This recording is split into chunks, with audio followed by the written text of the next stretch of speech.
మోంతా తుఫాన్ నేపథ్యంలో తెలంగాణలోని 4 జిల్లాలకు రెడ్ అలర్ట్ జారీ చేశారు. రాష్ట్రంలోని 8 జిల్లాలకు ఆరెంజ్ అలర్ట్, 11 జిల్లాలకు ఎల్లో అలర్ట్ వాతావరణ శాఖ హెచ్చరించారు. మరి దీని గురించి మరింత సమాచారం మా ప్రతినిధి వెంకటరెడ్డి అందిస్తారు.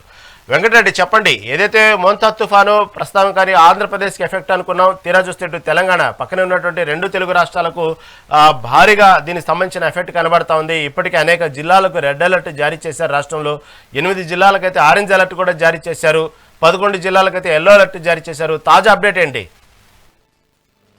Good morning Rahim. ఇక మోంతా తుఫాన్ ప్రభావంతో ఇక ఆంధ్రప్రదేశ్ తో పాటు తెలంగాణ కూడా చిగురు తాకలో ఉంటుందని చెప్పొచ్చు. ప్రస్తుతం ఇక నిన్న సాయంత్రం అంతర్వేదిలోని తీరాన్ని తాకినప్పటికీ కూడా ఈ తుఫాను సంబంధించిన ప్రభావంతో ఇక తెలంగాణలోని పలు జిల్లాల్లో కూడా రాత్రి నుంచి ఎడతెరిపి లేకుండా భారీ వర్షాలు అయితే కురుస్తున్నాయి. ఇక దీంతో హైదరాబాద్ లో ఉన్నటువంటి 2 ప్రధాన చెరువులు ఉస్మాన్ సాగర్, హిమాయత్ సాగర్ నుంచి భారీగా మూసికి వరద నీరు చేరుతుండడంతో ఇటు ఉమ్మడి నల్గొండ జిల్లా వ్యాప్తంగా ఉన్నటువంటి వాగులు, వంకలు, లోతట్టు ప్రాంతాలన్నీ కూడా భారీ వరద నీటితో అయితే పొందుతున్నాయని చెప్పొచ్చు. ప్రస్తుతం మూసికి దాదాపు 3,923 క్యూసెక్ల నీరు హిమాయత్ సాగర్, అదేవిధంగా గల్లిపేట వైపు నుంచి వస్తుండడంతో కూడా మూసి పరిసర ప్రాంతాల్లోకి ఎవరు వెళ్ళొద్దంటూ అధికారులు అయితే అప్రమత్తం చేశారు. ఇక ఈ రోజు మొత్తం కూడా ఇటు హైదరాబాద్ నగరంతో పాటు నల్గొండ, యాదాద్రి, సూర్యాపేట జిల్లాల పరిధిలో ఇటు ఆరెంజ్, ఎల్లో అలర్ట్ జారీ చేయడంతో ఇక భారీ వర్షాలు కురుస్తాయని వాతావరణ శాఖ హెచ్చరించింది. దీంతో ఇక పలు గ్రామాలకు రాకపోకలు నిలిచిపోవడమే కాకుండా కొన్ని చోట్ల విద్యుత్తుకు అంతరాయం కూడా ఏర్పడింది. దీంతో ప్రజా జీవనం అయితే కొంత స్తంభించిందని చెప్పొచ్చు. మూసి పరిసర ప్రాంతాల ప్రజలెవరు కూడా నదిలో చేపల వేట తెలియొద్దంటూ ఆయా జిల్లాల కలెక్టర్లు ఇప్పటికీ అప్రమత్తం చేశారు. మరొకవైపు నాగార్జున సాగర్ పరిసర ప్రాంతం నుంచి కూడా భారీగా వరద పుంచితల వైపుకు వస్తుండడంతో అక్కడ కూడా ఎవరు నదిలోకి దిగొద్దంటూ కూడా అధికారులు అయితే హెచ్చరించారు. ఈ రోజు మొత్తం కూడా అంటే బుధవారం అర్ధరాత్రి వరకు కూడా తీరాన్ని దాటే అవకాశం ఉండడంతో కూడా ఇటు వాయుగుండంగా మారినటువంటి సైక్లోన్ పూర్తి స్థాయిలో భారీ వర్షాలకైతే వచ్చే అవకాశం ఉండడంతో అప్రమత్తంగా ఉండాలంటూ జిల్లా అధికారులు సూచనలు చేసిన నేపథ్యం ఉంది. వెంకటరెడ్డి, ప్రస్తుత పరిస్థితులను బట్టి అధికారులు ఎటువంటి జాగ్రత్తలు తీసుకుంటున్నారు? ఇప్పటికే కొన్ని ఏరియాలు అయితే లోతట్టు ప్రాంత ప్రజలను అయితే సురక్షిత ప్రాంతాలకు తరలించినట్లు వార్తలు వస్తూ ఉన్నాయి.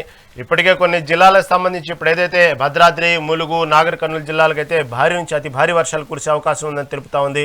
ఇటు పక్క చూస్తే హనుమకొండ కానివ్వండి, భూపాలపల్లి కానివ్వండి, మహబూబాబాద్ కానివ్వండి, మంచిర్యాల, నల్గొండ జిల్లాల్లో ఇటు కూడా భారీ వర్షాలు కురుస్తాయన్న నేపథ్యంలో అధికారులు ఎలా అప్రమత్తం అవుతున్నారు? దీని గురించి జాగ్రత్తలు ఎలా ఉన్నాయి?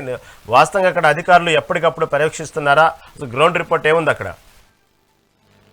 తెలంగాణ రాష్ట్ర వ్యాప్తంగా చూస్తే ములుగు, భద్రాద్రి కొత్తగూడెం, ఖమ్మం జిల్లాలకు రెడ్ అలర్ట్ అయితే ముందుగా జారీ చేశారు. ఆ తర్వాత 11 జిల్లాల పరిధిలో ఉన్నటువంటి మంచిర్యాల, పెద్దపల్లి, భూపాలపల్లి, అదేవిధంగా నల్గొండ, సూర్యాపేట, మహబూబ్ నగర్, మహబూబాబాద్ తో పాటు వరంగల్, హన్మకొండ, ఆదిలాబాద్, నిర్మల్, కరీంనగర్ జిల్లాల్లో ఆరెంజ్ అలర్ట్ అయితే జారీ చేశారు. మరొక 6 జిల్లాలకు తాజాగా ఇంకా ఎల్లో అలర్ట్ జారీ చేయడంతో కూడా మొత్తం రాష్ట్ర వ్యాప్తంగా కూడా నిన్న సాయంత్రం నుంచి కొన్ని చోట్ల భారీ వర్షాలు, మరికొన్ని చోట్ల అతి భారీ వర్షాలు కూడా కురుస్తున్నాయి. దీంతో లోతట్టు ప్రాంతాల ప్రజలంతా అప్రమత్తంగా ఉండాలంటూ ఇక ఇప్పటికే కమాండ్ కంట్రోల్ రూమ్ ద్వారా అన్ని జిల్లాల కలెక్టర్లకు రాష్ట్ర ప్రభుత్వం హెచ్చరికలు జారీ చేస్తూ అప్రమత్తంగా ఉండాలంటూ ఇప్పుడు చెప్పిన నేపథ్యంలోనే ఆయా జిల్లా కలెక్టర్లు జిల్లా అధికారులతో సమన్వయం చేసుకుంటూ ఎక్కడ ఎలాంటి అవాంఛనీయ ఘటనలు జరగకుండా ఇటు విద్యుత్ తీగలతో రైతులకు ఎలాంటి ప్రమాదాలు చోటు చేసుకోకుండా ఓవైపు చర్యలు చేపట్టారు. మరొక వైపు అయితే పిఎస్సిఎస్ సెంటర్ లో ఉన్నటువంటి కొనుగోలుకు సంబంధించిన ధాన్యం అంతా కూడా తడిసి ముద్దవుతుండడంతో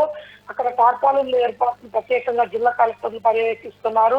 తడిసిన ధాన్యాన్ని వెంటనే కొనుగోలు చేయాలంటూ లారీల కొరత, మిల్లర్ల కొరత ఏమైనా ఉన్నా కూడా వెంటనే ఆ సమస్యలు పరిష్కరించే దిశగా మండల స్థాయి అధికారులు కూడా పురమాయిస్తూ ఈ వాతావరణానికి సంబంధించినటువంటి అప్డేట్స్ ఎప్పటికప్పుడు రైతులకు చేరవేస్తూ ప్రజలను అప్రమత్తం అయితే చేస్తున్న పరిస్థితి ఇటు ఉమ్మడి నల్గొండ జిల్లా వ్యాప్తంగా కొనసాగుతుంది. రైలు